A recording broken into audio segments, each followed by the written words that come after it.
Welcome back to Strawberry Ink. Today we're diving into a heartbreaking case from Memphis, Tennessee. The tragic story of Danielle Hoyle and her 2-day-old daughter, Kennedy, as well as the one responsible behind all of this, Brandon Isabelle. The events unfolded on February 1st, 2022. Just as people were beginning to watch the Johnny Depp versus Amber Heard trial on television. However, one person in the Whitehaven neighborhood of Memphis was not paying any attention to that. He had a mission. Officers were initially responding to a report of a stolen vehicle, a possibly stolen vehicle. They did not know for sure if it had been stolen. However, they spotted a tan Chevrolet Cruze parked on Levi Road near Sedgwick Street.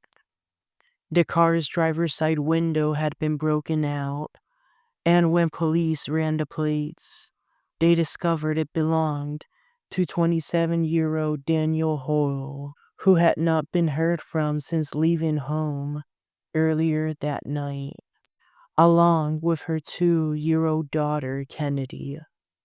Near the car, Danielle was found fatally shot, and the 2-year-old daughter was not there. She was missing. Therefore, a search for her began immediately. Investigators quickly developed Brandon Isabelle, Kennedy's father, as a suspect.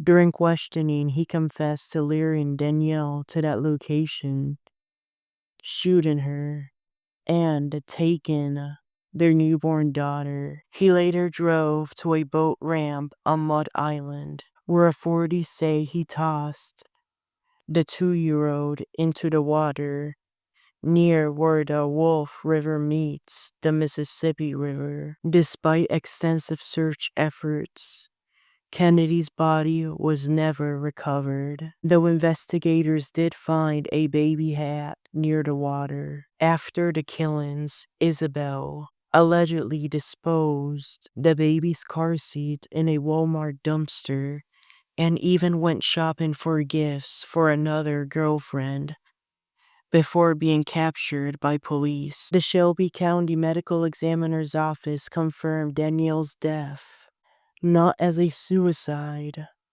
but as a murder by gunshot. Investigators determined she was lured to the Whitehaven location and shot outside her vehicle. The bullet went from the outside through the window, shattering it, the driver's window, and then hit her. Brandon Isabelle was eventually tracked down to a Walgreens in Memphis, where officers confronted and arrested him. That is one of the stores that he entered in order to shop for gifts to give to that other girlfriend. The Memphis police officers took him away in handcuffs to their Main Street headquarters. There, he admitted to killing Danielle and taking their 2-year-old daughter, though he never revealed what happened to this daughter. Shortly after his arrest,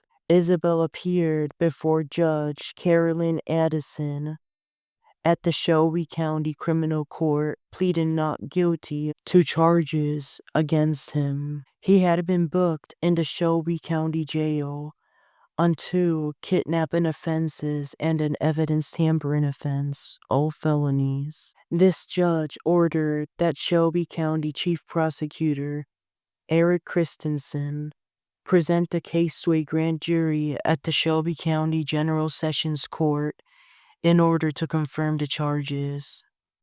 As Isabel pleaded not guilty to those 3 initial felonies, the judge ordered that he remain behind bars at the Shelby County Jail to await trial without bond. That grand jury returned an indictment which upgraded the charges altogether. They did not confirm the kidnapping and evidence tampering offenses, But they did indict Brandon Isabelle on severe felonies and even capital offenses that would ensure that he would either be killed in prison or spend the rest of his life in prison until he took his final breath. Prosecutor Christensen announced the death penalty would be sought, assigned an assistant, Drew Carpenter, to handle the case, while Isabel's defense attorney, Lauren Futz, brought in William Macy from her law firm for additional support. Attorney Futz was the one who, on Brandon Isabel's behalf, submitted not guilty pleas to the court. Brandon Isabelle, after spending so many months in the Shelby County Jail, was put on trial in September 2025. In just one day, on the 22nd, a jury of 12 members and 3 alternates was seated. On September 30th, the jury found Brandon Isabelle guilty on all charges. The alternates were excused before deliberations as the parties no longer needed them. During the penalty phase, the jury rejected the death penalty and instead voted to sentence Brandon Isabelle to life in prison for the murder charges.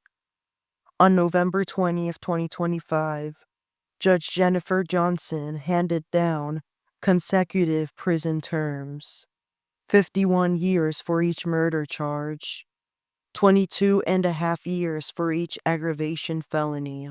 In total, Isabelle received 147 years in prison, ensuring he would most likely spend the rest of his life behind bars. He is currently at the Shelby County Jail, still sitting there, preparing to appeal or request that the judge modify any part of the case. The Brandon Isabelle case is a chilling reminder of how quickly tragedy can strike, leaving families shattered and communities in mourning.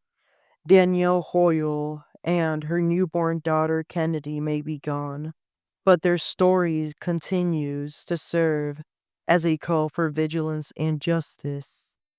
Thank you for joining us on Strawberry Ink. Stay tuned for more stories that uncover the truth behind the headlines. Have a good rest of your day.